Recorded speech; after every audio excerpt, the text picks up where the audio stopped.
Thank you so much for allowing me to be here. I'm so excited and a little nervous. What I wanted to do with our time together is share with you how my story and Kilimanjaro helped me become an advocate for folks with disabilities. I promise that's all going to link up, but before we get into that, let's sort of Tarantino this and go back to the beginning, and let me just start by addressing the elephant in the room, and we'll get the awkwardness out of the way, that obviously know your eyes aren't deceiving you. This is a new jacket. And thank you. And I obviously don't have any legs. I was born with legs, but I was born with a genetic disease that caused the muscles in my legs not to work. So at the age of 2, they removed at the knee in hopes that I could use prosthetic legs and get around that way. But unfortunately, that didn't work out. So then at the age of 5, they removed just below my pelvis, which is basically what you see now. Now, after my surgeries, my family and I were told by the doctors that I would never walk, sit up, or be a functioning member of society. But my family and I refused to believe that. So we set out to prove to not only ourselves, but the rest of the world, that we could start by redefining what was possible for me. Now, I think when people meet me and hear that part of my story, they assume that having a physical disability was like the biggest challenge that I faced. But it actually was the easiest part. The next part was a whole slew of different smaller challenges. And more specifically, why I'm here today is to talk about when I entered the workforce. Now, for me in particular, I come from a middle-class family who worked really hard and instilled the ideals of working really hard and getting a good job.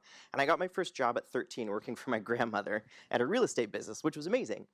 But at 15 and 16, I was ready for like a real job. And so I went out in my hometown of Rock Springs, Wyoming, and I applied at all the things that a 15, 16-year-old would, fast food and retail, and I couldn't even get an interview. And I don't know for sure, I can only speculate. The first part was maybe my age, and the second part was I think people were a little intimidated with my disability and were making assumptions about what I could or couldn't do.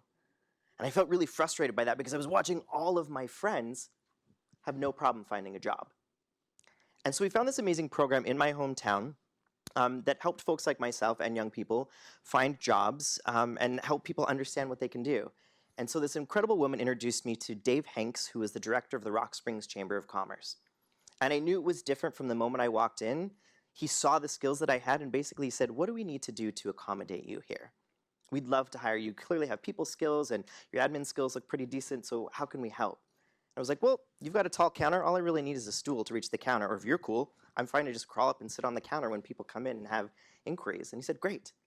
And Dave Hanks was the first person that really nurtured all of those skills inside me and saw the potential that I had. He saw that I had a disability, which is really important. I don't want you to see past that. It exists. That's okay. I'm really proud of it. But we also need to see all of the incredible skills and things that I could bring to the Chamber of Commerce at that time. He was the first person to do that. I graduated high school, went to college, got it into the real world, same sort of thing, had a really hard time finding a job, eventually found something that gave me what I considered to be the North American dream. I had money and stuff, but I was really looking for a job that also provided purpose. And a good friend of mine 10 years ago invited me to go to Kenya with this organization called We that I work for now, which is based out of Canada. And it was a life-changing experience. The moment that changed everything for me was not only seeing the work that they were doing overseas with international development and how they were empowering young people here in North America and around the world, but I got to share my story with some local kids at a school there. And after I told them everything, a young girl raised her hand and she said to me that she didn't know something like this, meaning the loss of my legs, could also happen to white people too. And for me, that was the first time where I realized that I could use not only my story, but my disability in a way to help people look at the world differently and hopefully look at challenges differently. So when I came back from that trip, within a few months, I had quit my job, packed up my life, moved from Phoenix, Arizona, where I was living at the time, to Toronto, Canada, where I live now, to be a motivational speaker for this organization called We. Now, I've been traveling for the last 11 years with them, speaking across the world. But halfway through my journey, I felt guilty because I was telling folks, you need to get out there and you need to make the world a better place. But I was just talking about it and I wasn't actually doing it. And so 7 years ago, I came up with this wild idea to climb Mount Kilimanjaro. And in doing so, I wanted to raise $500,000 for clean water in East Africa, who at the time was facing one of the largest droughts they've seen in over 60 years. I trained for an entire year. June of 2012, with my 2 best friends, I set out to climb Kilimanjaro.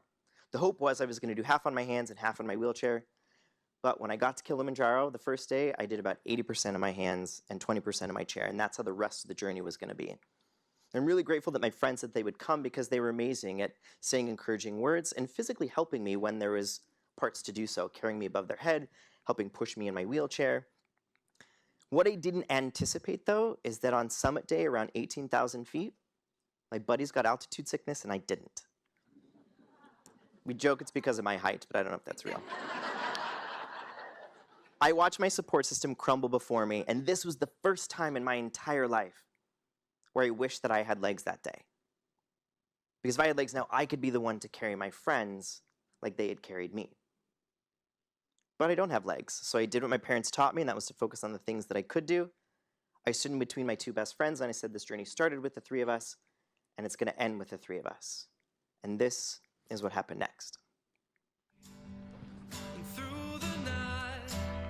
So it seems I'm not breathing, and now my dream. We started to head up the mountain to Uhuru Peak, and that was a shock. It was snow, all snow. I think I'm breaking down. Remember I told you guys back in Toronto, it's going to go to a point where it's physically demanding, and it's going to go the mental push. Take those steps, those final steps. And you guys are experiencing it now. And both Alex and Dave were really struggling. Alex was like falling to his knees. You okay? And every step was excruciating. Just look a little further. I was exhausted. My arms were killing me. My hands were numb from standing on them. We walked so far. And I just tried to muster up everything that I had left. Someone come and save my life. I'm gonna make you guys Maybe I'll sleep when I'm there, but now it's like this is for every kid that has been bullied. This is for every kid who's had a disability and felt like they couldn't do things or didn't belong. This is for every person who felt they couldn't change the world. This is for every person who feel like they were lost on their journey. This is for every person who has ever tried to figure out what their life is about.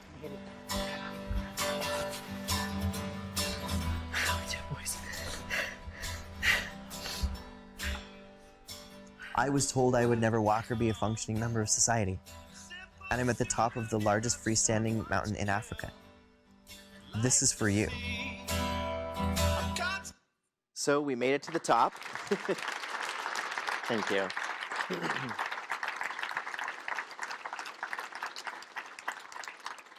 And we cried and we celebrated because we'd reached well over our goal, which provided clean water to 12,500 people for life in 2 communities in East Africa. And then over the last 10 years or so, I've gone on to do other campaigns. I walk between 2 cities in Canada, get with my 2 best friends to raise awareness about how far women and girls have to walk to collect water every single day. Between this campaign and Kilimanjaro, we raised enough money that now 26,500 people have access to clean water. I did a bus tour across Canada thanking local Canadians. We have a lot of celebrity ambassadors I've gotten to host and get to know. And I mean this genuinely. Demi Lovato and I have become good friends. And when she was going on her world tour in 2014, she invited me to come on tour with her, to open for her shows every single night, and to bring this message and the work that we do at We and my story to her audiences. And then recently I started a YouTube channel to give people a glimpse into my life. But let me get to why I told you all of these things. Not because I want you to think I'm cool. Well, maybe the Demi thing a little bit. When I went for an interview at this organization that I work for now called We, it was the same as when I went to the Chamber of Commerce. They saw the potential that I had and the unique perspective and skills that I could bring to the organization that no one else could at that time. I was the competitor. I was the person that they were looking for. And I don't say this arrogantly, but I'm very confident in saying that over the last 10 years, I've brought in over $1 million to this organization, whether it's through selling our volunteer trips or the campaigns that I've done. And it's also given me a purpose and a way to channel all of these things. And I'm really grateful for We because they saw my disability, but they saw how that can actually affect their organization in a positive way. This is what we're looking for. Folks like myself and other folks with all sorts of disabilities are just looking for a chance to show you the skills that they have to come make your organization or your foundation or your charity a little bit better. And they're just looking for you to give them that chance. I know sometimes this is scary, and I know the number one question that a lot of people or statement that they're a lot afraid of is, it's going to cost too much to fix up our office or to help with these accommodations that this person with disability might need. Well, number one, if your office isn't accessible, that's a huge problem, number one. Number two, the US Job Accommodation Network did a study last year where they found that 59% of folks with disabilities that were hired needed 0 accommodations. And for the small percentage that actually did, it was about $500 or less that it took. And what's even more incredible here in the United States is the government offers tax credits and ways for your business in particular to help with some of those costs, should they be a little bit higher.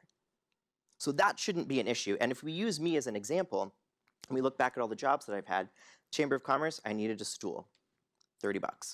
That's it. When I worked at retail in college. Again, all I needed was a stool, $30.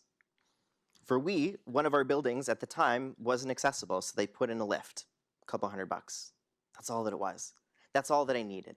Now, I'm using me as an example, and I have a physical disability. Obviously, there's a lot of other folks with disabilities that need different things, so I can only use myself in this space. That's the first piece. Cost isn't a factor. So get that out of your head if that's where you're at. The second piece, and this is something that I didn't know either, folks with disabilities represent $1 trillion market segment of untapped folks. So what that means is, by hiring folks with disabilities, you tap into that market and show folks, we care about folks with disabilities. This is a group of people that doesn't feel heard and doesn't feel seen. And simply by starting to hire folks with disabilities, as Anne was saying about folks with autism, they're bringing in this whole new base of people, allies from the disability community, as well as bringing in a whole new revenue stream of folks that you may not have tapped into before. The last piece, and I think is the piece that is the most important, is that folks with disabilities bring in innovation and creativity that you wouldn't have seen before. I don't think our founders at We would have ever thought to climb Mount Kilimanjaro. And to be very fair, they're two incredible white men. But as someone with a disability, it was more impactful and I could bring in more money. Now, the cause and the purpose of why we were doing it was the most important to me. But the secondary piece of that was I was the only person that could do that in a successful way. So by bringing these folks with disabilities in, you're looking at business and the world through a different lens, a lens that you may not have seen before. And to provide that innovation and creativity is priceless. The other piece, and Anne sort of alluded to this in her intro, which I think is really amazing, what folks with disabilities also do is they can have a very incredible positive impact on your culture, both with employees and also customers coming in as well. So if you look at employees in particular, and I'm making a bit of a blanket statement here, but most folks with disabilities have a heightened sense of empathy, just based on the challenges that many of us have faced throughout our lives. And by bringing that sense of empathy in, and this would be with anyone, but I think with folks with disabilities in particular, is that sense of empathy starts to rub off on other folks in the organization. And specifically, if you're customer service based, empathy is super important because there can be some challenging days. But by accessing that type of empathy, you can really understand or have an idea of what people are going through. And I think you can help your customers better in that regard. On the flip side, it also does amazing things for your employees. It changes the culture a little bit in your organization. And as Anne said, and this shouldn't be the huge piece, but it's an important piece. Number one, this is just the right thing to do. But number two, we all feel proud of this type of work, to make a world inclusive for everyone, and specifically a workforce inclusive for everyone. So I guess for me, my question for you that I want to leave you with here today is, what's stopping you? Folks, thank you so much for allowing me to share a bit of my story with you. Thank you so much to Bloomberg. I really, really appreciate it.